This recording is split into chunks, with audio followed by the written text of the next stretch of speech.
mereka itu nggak peduli. Siapa aja ketua umumnya sama aja lah. Kira-kira begitu. Saya tetap cinta sama P3. Saya tetap Ka'bah kok ya. Saya optimis ya. Harapan teman-teman. Jadi kenapa Mas? Mereka itu lagi pikirannya lagi nggak nyaman. Pertama kali dalam sejarah P3 nggak lolos. Makanya P3 itu partai kader. Partai kader. Ya, sama dengan PDIP lah. Ya. Partai kader. Jadi nggak boleh tiba-tiba ujuk-ujuk ya masuk jadi ketua umum. Itu berisiko. Jadi P3 itu agak unik ya, permukaan saja. Ini banyak cinta P3 kok. Ya. Jadi dinamika ini di permukaan saja. Inilah yang disebut proses berdemokrasi. Karena kan sebenarnya yang paling bingung terkait dengan kisruh di DPP itu kan akar rumput.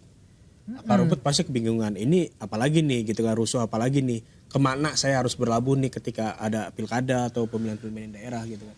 Apa yang mau Pak Yunus sampaikan untuk akar rumput? Jadi saya malah sebaliknya. Mereka itu nggak peduli. Siapa aja ketua umumnya sama aja lah. Kira-kira begitu. Saya tetap cinta sama P3. Saya tetap Ka'bah kok ya. Saya tetap milih P3. Itu hanya di permukaan aja. Tapi memang di permukaan ini juga perlu baik-baikan ya. Karena kita kita ini orang timur ya kira-kira gitu. Ayo dong ya, kita bersilaturahim ya. Harus selalu senyum, berpartai sambil senyum kan enak itu. Jangan sampai kita berpartai wah ada dendam di antara kita, ada dusta di antara kita. Kan mereka berharap ya. Kalau kita ketemu satu sama lain ya, Estra ya, P3, Gen Z ya misalnya, Mas Hafid, milenial ya, ketemu ada yang Gen Z, ada yang milenial, ada yang generasi saya ya. Saya generasi apa ya? Tapi ada generasi di atas saya itu generasi kolonial. Yang tua-tua itu. Generasi kolonial ya. Enak dong, ya kan? Di akar rumput itu begitu. Jadi enggak, kalau menurut saya ya, mereka senyum-senyum aja, cuma menyayangkan kok P3 sih. Iya, kan? itu dia kata yang harus dibuat, menyayangkan. Iya, karena sebenarnya ini bukan pertama kali kan P3 kayak gini. Sudah beberapa kali semenjak reformasi ada dualisme kepengurusan. Iya. Apa problem utamanya dan apakah memang karena di P3 tidak punya figur sentral? Kayak misalkan di partai lain kan ada seperti figur sentral yang satu suara langsung dihormati. Contoh di Gerindra. Di Gerindra ada Prabowo, di PDIP ada Megawati gitu kan. Ada tokoh sentral atau mungkin yang bukan jadi ketua umum Demokrat ada Pak SBY gitu kan. Ada tokoh sentral. Apakah itu salah satu penyebab kenapa PDIP selalu dualisme setiap muktamar ini? P3 ya. Jadi dulu ada Mbah Mun. Namanya Kiai Haji Maimun Zubair.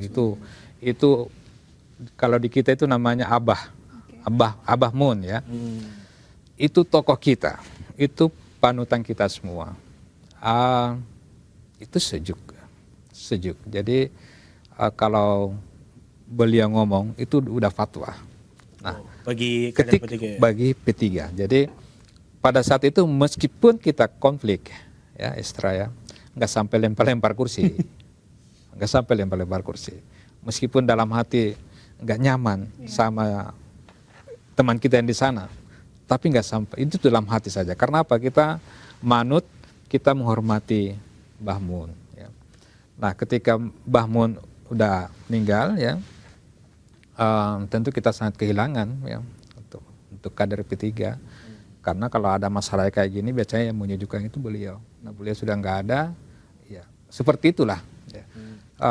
Seperti kejadian kemarin. Itu tadi, tapi saya yakin ini hanya di forum muktamar aja. Nah sekarang dengan adanya SK baru, ya, ketua umumnya Pak Mardiono, wakil ketua umumnya Pak Agus, terus yang lainnya kita akomodir secara terbuka, saya optimis ya. Harapan teman-teman, jadi kenapa Mas? Mereka itu lagi, pikirannya lagi nggak nyaman. Pertama kali dalam sejarah P3 nggak lolos, makanya ada kepanikan, ada pelampiasan amarah mungkin kayak gitu ya. ada ketakutan. Bisa nggak sih P3 bangkit lagi? Kira-kira begitulah. Jadi kayak gitu ya. ada kecemasan yang luar biasa dari pengurus di seluruh Indonesia. Bagaimana sih caranya P3 bangkit itu kan? Gimana sih caranya? Makanya ketika dalam masa-masa itu mereka mencari pola yang terbaik, ketua umum yang terbaik, apa. Tapi kan hasilnya seperti ini. Ya. Ketika kemana cari di seluruh Indonesia, ya muncullah beberapa nama yang saya sebutkan tadi, Pak Dudung, Gus Ipul, Pak Amran, Pak Mardiono, Pak Agus, muncullah nama-nama itu. Sempat juga Gus Itror, ya. Anaknya Mbah Maimun itu, anak bungsunya. Nah itulah keluarlah nama mengerucut menjadi Mardiono Agus. Ada juga namanya Prof. Husna, mantan duta besar. Ya.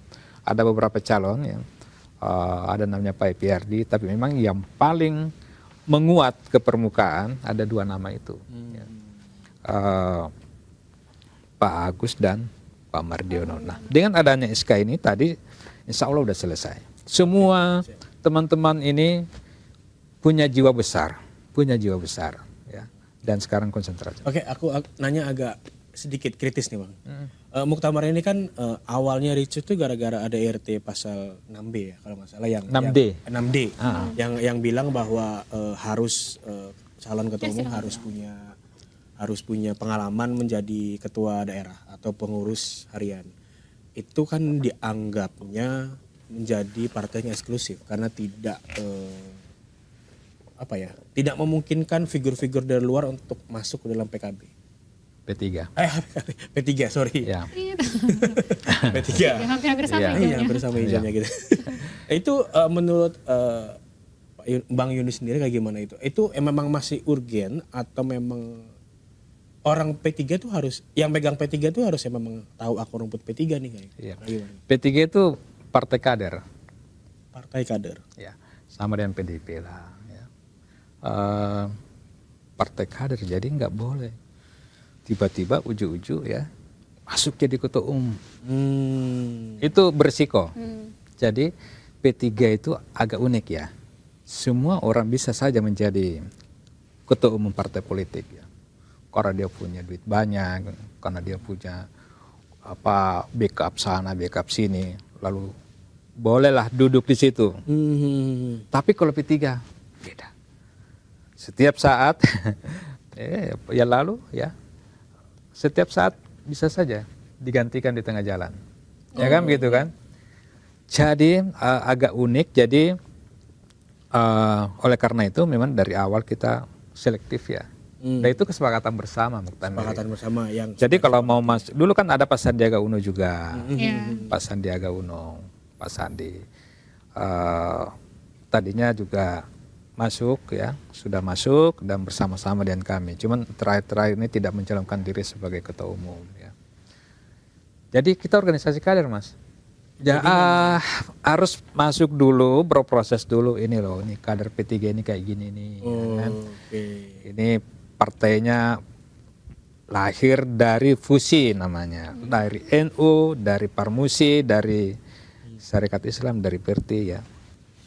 Ini latar belakang ya, dengan latar belakang organisasi besar.